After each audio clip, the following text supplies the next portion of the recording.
Assalamualaikum warahmatullahi wabarakatuh. Apa kabar semuanya? Alhamdulillah. Baik,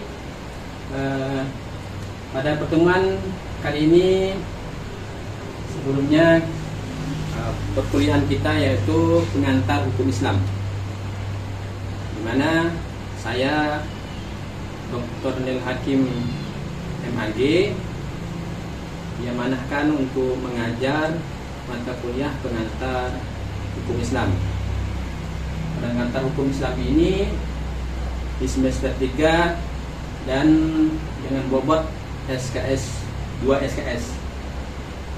Nah, adapun capaian pembelajaran yang ingin kita capai, yang pertama, mahasiswa setidaknya bisa menunjukkan sikap bertanggung jawab atas pekerjaan bidang keahliannya secara mandiri. Kemudian kemampuan khusus mampu menunjang atau menjalankan penelitian dengan metodologi yang benar, khusus terkait dengan pengembangan bidang hukum Islam.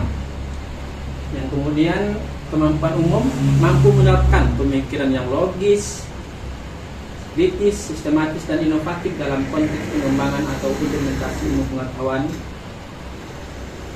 yang sesuai dengan keahlian masing-masing. Next, selasa ini semuanya menunjukkan capaian pembelajaran. Kita langsung aja pada pertemuan atau perkuliahan kita. Setidaknya ada 16 pertemuan. 16 pertemuan. Sebelumnya yang perlu kita pelajari, kita pahami, yaitu deskripsi singkat mata kuliah. Nah, ini mata kuliah kita membahas tentang tinjauan umum tentang hukum Islam, tujuan hukum Islam, sumber hukum Islam, metode formulasi hukum Islam, asas dan kaidah hukum Islam, sejarah perkembangan hukum Islam, pembaruan hukum Islam di Indonesia, sistem hukum di Indonesia, sudut pandang hukum Islam dalam hukum nasional, hubungan hukum Islam dengan hukum adat, yaitu teori berlakunya hukum Islam di Indonesia. Nah, yang terakhir, hukum Islam dalam tata hukum Indonesia dan dinamika hukum Islam dan kontemporer. Setidaknya ada materi pembelajaran pokok pembahasan kita, yaitu ada 13. Next. Nah, ini pustaka yang perlu adik-adik ketahui, pustaka utama, yaitu bukunya Muhammad Daud Ali, Hukum Islam. Ini pengantar ilmu hukum dan tata hukum Islam di Indonesia. Kemudian boleh juga Ahmad Taqwin, Hukum Islam dalam perspektif pemikiran rasional, tradisional dan fundamental. Kemudian Amrullah Ahmad, Dimensi Hukum Islam dalam Sistem Hukum Nasional. Nanti boleh dibaca selanjutnya ya. Kemudian pendukung, ini ada salah satunya misalkan karangannya Abdul Rahmat Budiono, Peradilan Agama dan Hukum Islam di Indonesia. Yang perlu kita pahami, media pembelajaran kita sebelum kita atas ya. Ini setidaknya kita menggunakan aplikasi-aplikasi yang berkait dengan pengantar hukum Islam. Perangkat keras tentunya kita pakai laptop ya, pakai LCD, fokus ini proyektor. Nah, ini deskripsi rencana pembelajaran. Next. Setidaknya di ini yang pertama, dalam pengantar hukum Islam, pelajaran yang pertama kita mahasiswa mampu menjelaskan pengertian hukum Islam. Ini adalah sedikit.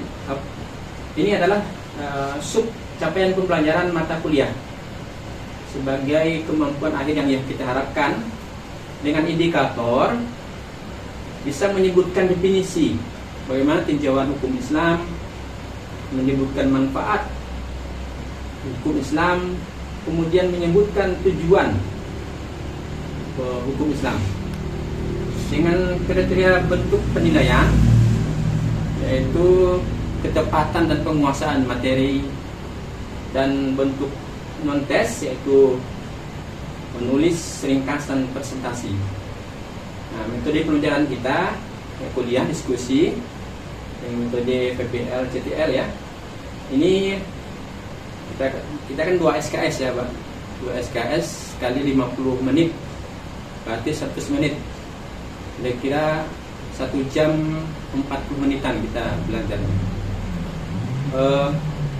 Materi pembelajaran tentu pustakanya yaitu tinjauan umum tentang hukum Islam, pengertian kemudian manfaat terkait hukum Islam dengan penilaian setidaknya 10% ya. Nah, nanti sampai pertemuan 2 next 2 sampai 7 kalau sampai 7 7 lagi.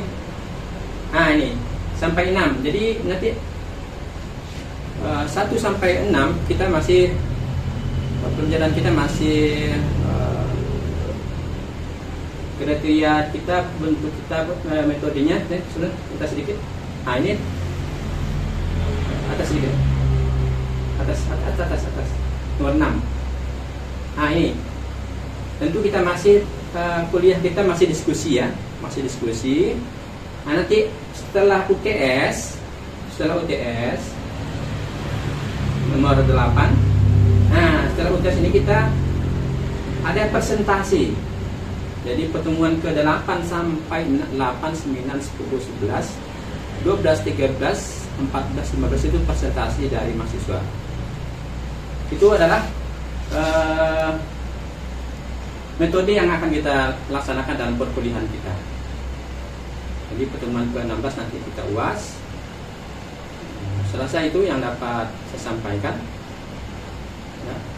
Kalau lebihnya saya mohon maaf. Assalamualaikum warahmatullahi wabarakatuh.